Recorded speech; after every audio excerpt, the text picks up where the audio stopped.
Around 2,000 families were left homeless following a massive fire incident in Tondo, Manila.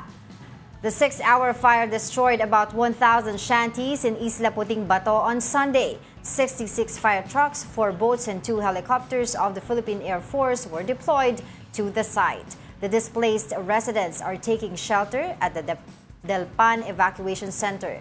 Authorities said they encountered the same issues on the fire incident that happened in the area early this year. Same factors kasi di naman po magbabago yung mga tao. Nandito pa rin po sila, dito po sila nanirahan.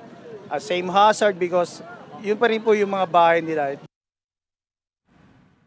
Totoo yan. Minsan kasi makikita mo yung wiring ng kuryente sa area nila, talagang nakakakumpul-kumpul, di ba? Tsaka ano siya di ba, dikit-dikit yung bahay kasi mga informal settlers nga.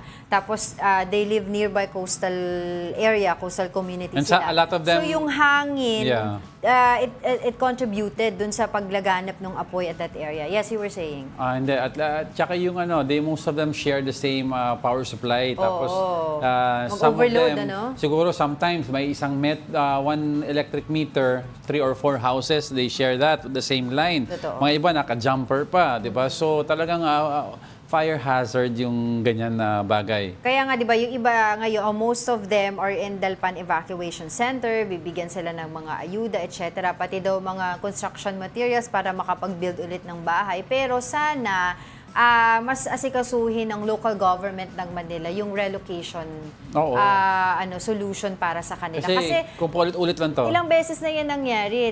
Ano pa yung makapagpipigil na mangyari to ulit, diba? Yeah. So, dapat talaga doon sila sa mas safe yung area. Tsaka can you imagine, diba, lumawak yung apoy dyan. Tsaka hirap na hirap yung mga firemen natin doon kasi ang sikip. Gumamit na nga tayo ng helicopter eh. Oo, ang sikip. Tapos yung may mga hagdanan na kailangan akyatin. Tapos yung mga walls that they had to, alam mo yun, itinibag nila yung mga walls na yun para makadaan sila sa kabila para maapula yung apoy.